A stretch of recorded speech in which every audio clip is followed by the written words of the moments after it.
ನಮ್ಮನ್ನೆಲ್ಲ ಕರೆದಿರುವಾಗ ಹಾಗೆಲ್ಲ ನಾವು ಒಳಗೆ ಹೋಗ್ಬಾರ್ದು. ಈಗಿನ ಮಕ್ಕಳೆಲ್ಲ ನಾವು ಹಿರಿಯರು ಹೇಳುವುದನ್ನು ಸ್ವಲ್ಪ ಕೇಳಬೇಕು. ಮೈಯಲ್ಲಿ ಬರ್ತದೆ, ಎಂತ ಮಾಡ್ತಾರೆ ಇವರು? ಎಂತಲ್ಲ ಮೈಯಲ್ಲೆಲ್ಲ ಬರುದು? ಈ ಮೈಯಲ್ಲೆಲ್ಲ ಬರುದುಂಟಲ್ಲ, ಅದು ಪ್ರೇತ. ಅದರಲ್ಲಿ ಬಗೆ ಬಗೆದುಂಟು. ಇನ್ನೊಂದುಂಟು ಮಾಸ್ತಿ.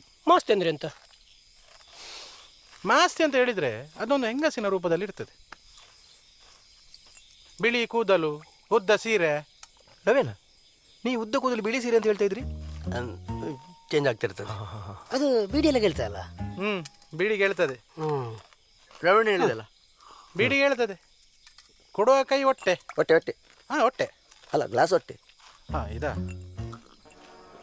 ಕೊಡುವ ಕೈ ಹೊಟ್ಟೆ ಕೆಳಗೆ ಬೀಳ್ತದೆ. ನಮ್ಮ ಹತ್ರ ಎಕ್ಲಿಕ್ಕೆ ಹೇಳ್ತದೆ. ಒಂದು ಸಲ ನಾವು ಎಕ್ಕಬೇಕು, 2 ಸಲ ನಾವು ಎಕ್ಕಬೇಕು, 3ನೇ ಸಲ ಹಾಕುವಾಗ ಮತ್ತೆ ಬಿಡಿ ಕೆಳಗೆ. ಈಗ ಹೇಳಬೇಕು, ನಾನು ಎಕ್ಕುವುದಿಲ್ಲ ನೀನು ಎಕ್ಕು ಅಂತ. ಅದು ಎಕ್ಲಿಕ್ಕೆ ಅಂತ ಕೆಳಗೆ ಬರ್ತದೆ.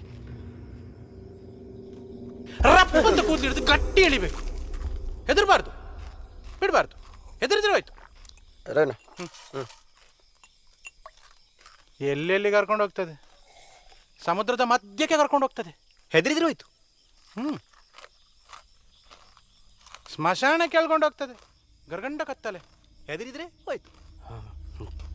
ಗುಡ್ಡೆ ತುದಿಗೆ ಹೇಳ್ಕೊಂಡು ಹೋಗ್ತದೆ. ಕೆಳಗೆ ನೋಡಿದ್ರೆ ಪ್ರಪಾತ. ಈಗ ಹೆದರಿದ್ರೆ ಅಲಕ್ಕೆ ಹೋಯ್ತು.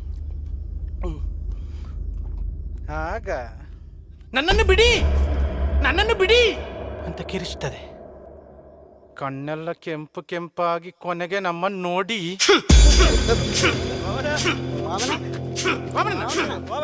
ಎಂತಾಯ್ತಾ? ಅವನನ್ನ ಮಿಕ್ಸರ್ ಮೂಗೊಳಗೋಯ್ತು. ಸಾಮಾರ ಕರ್ಮ. ಇವಾಗ ಲೋಕ ಎಲ್ಲ. ಯಾರು? ನಾನೆಂತಿದ್ರು? ನೀವು ಜನನ್ನು ನೋಡ್ಬೇಕಿತ್ತು. ಹಾಗೇನಿರಲಿಲ್ಲ, ಸ್ವಲ್ಪ ನರ್ವಸ್ ಆಯ್ತು ಅಷ್ಟೇ. ಮಿಕ್ಸರ್ ಒಂದು ಬಾಯಲ್ಲಿ ತಿನ್ನಾಯ್ತಾ? ಮೂಗಲಲ್ಲಿ ತಿನ್ನೋದು ಬೇಡ. ಸುಕ್ಕಾಗಿದ್ರೆ ಜಾಮ್ ಆಗ್ತಿತ್ತು. ಎಂತ ಮಾನವ ಮಾಮನ